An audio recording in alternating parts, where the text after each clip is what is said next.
Assalamualaikum warahmatullahi wabarakatuh. Cerutu dalam berita. Kali ini gue mau bahas cerutu atau sigar. Kuba identik dengan sigar atau cerutunya.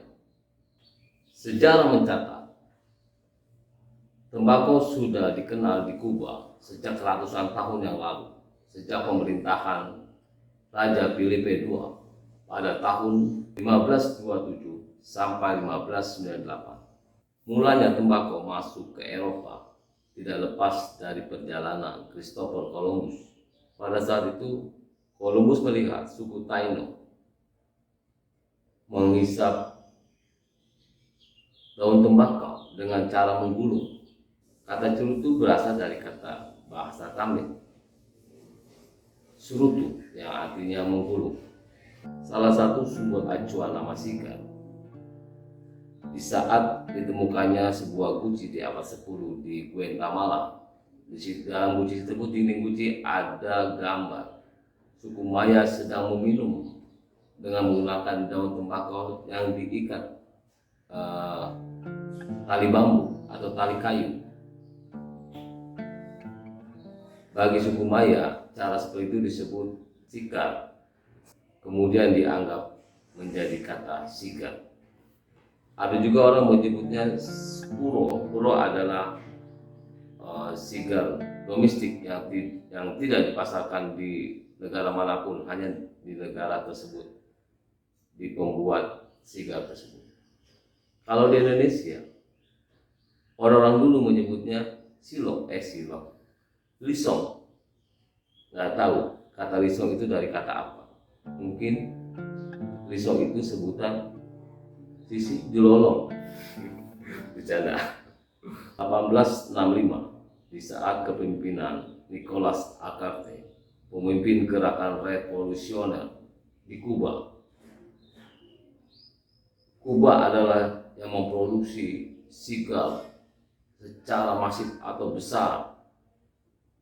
Saking fokusnya membuat cerutu, para pekerja hampir tidak mengetahui situasi negara seperti apa, dalam kondisi peperangan seperti apa.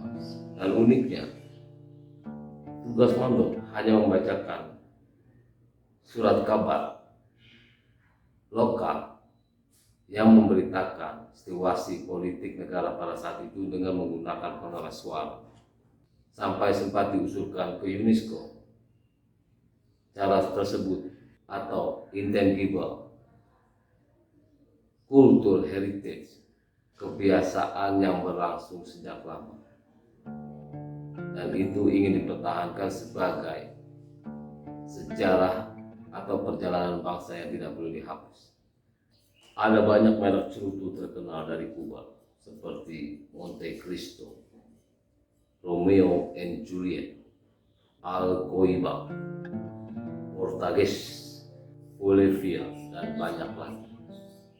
Daerah penghasil tembakau di Kuba seperti Vuelta, Abajo, wilayah Venezuela, Laut Kuba Barat. Ciri khas tembakau tersebut berbatang kuat, berdaun elastis, beraroma pedas, kenyal. Kenyalan mana sama kamu? Asik. Pembuatan cerutu semuanya menggunakan handmade dengan proses dry yang sangat panjang. Pengeringan saja membutuhkan waktu 50 hari untuk pengeringan dan fermentasi selama 40 hari.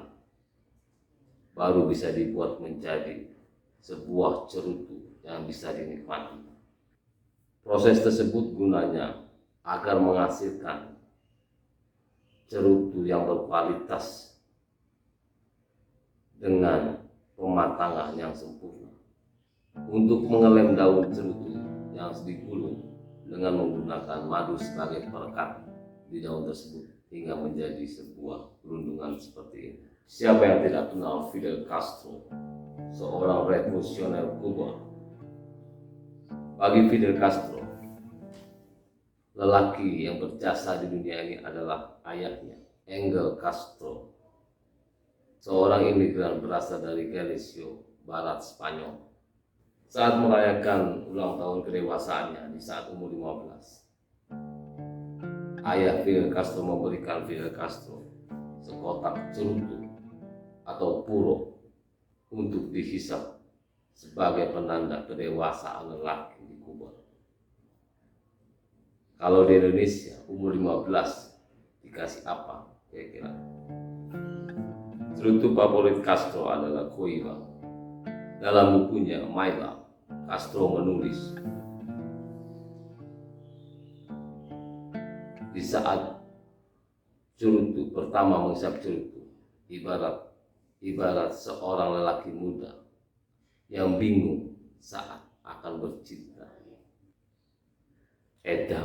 Begitu juga dengan sahabat seperjuangannya, Ernesto Che Guevara, kompanyon sekoci revolusioner Kuba. Tapi Che sedikit permisif karena Che tidak memilih cerutu apa saja mereknya, yang penting bisa. Maklum, Che adalah seorang gerilyawan sejati. Amerika lah yang memulai pada abad 18. Cerutu mulai masuk ke belahan dunia melalui Amerika. John F. Kennedy, Presiden Amerika, adalah penggemar cerutu Kuba sejati.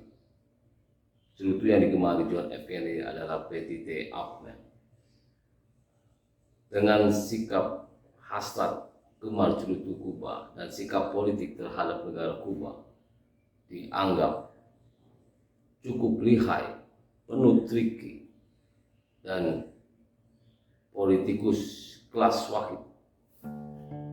1962, John F. Kennedy memberikan instruksi kepada staf Gunung Putih untuk mengirim cerutu Petite Upmann 1.200 bom isi 6 atau 12 cerutu ke Gunung Putih dalam waktu 24 jam.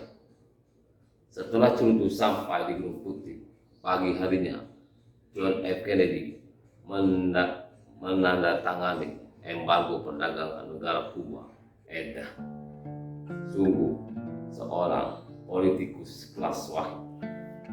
Pada 2015 embargo perdagangan Kuba di stop.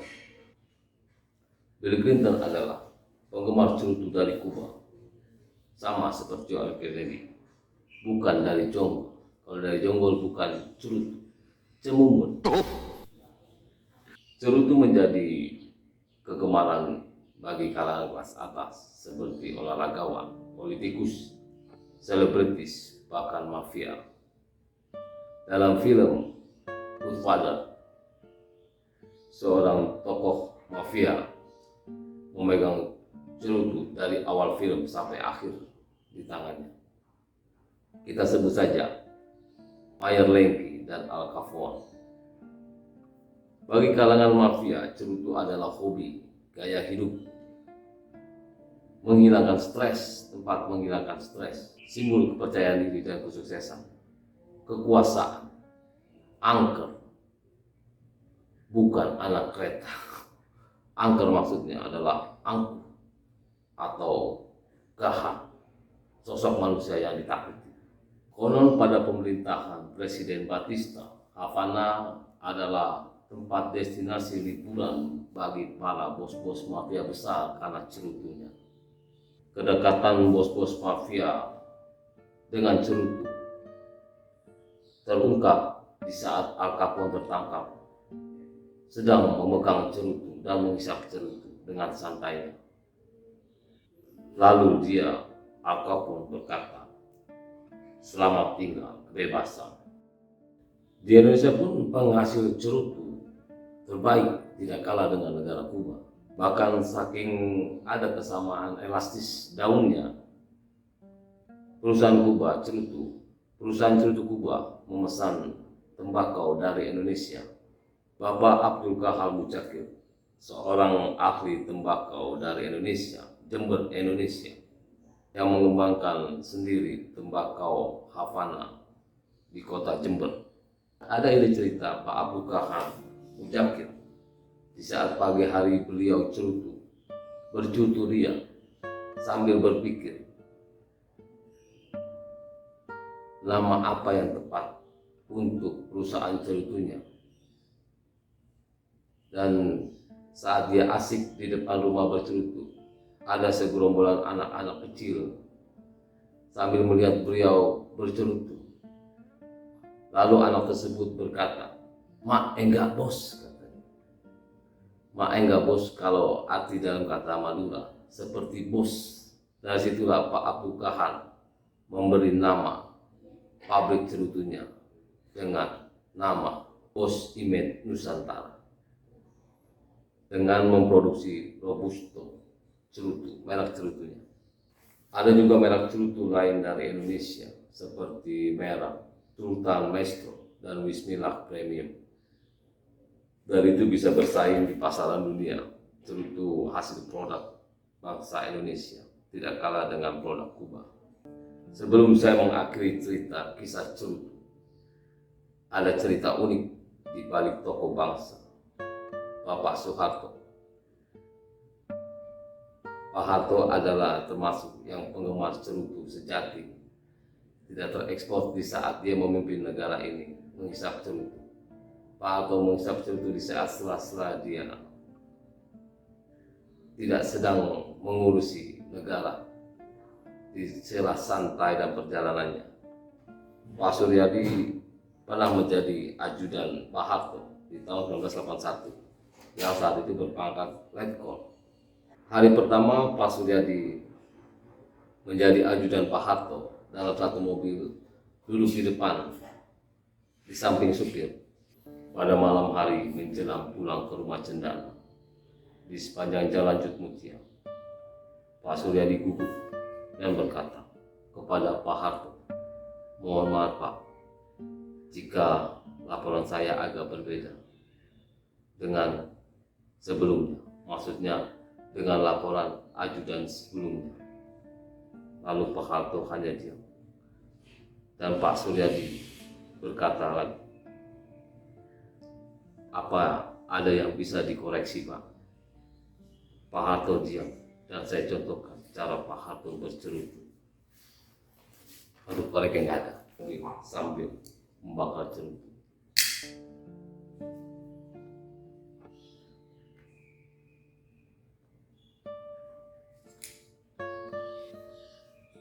Lalu Pak Harto menjemurkan cerutunya ke depan Pak Suryadi.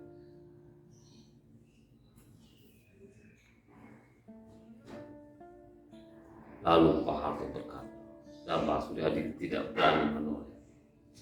Pak Harto berkata pada Pak Suryadi, "Tidak apa-apa, di sini memang tempatnya pembelajaran."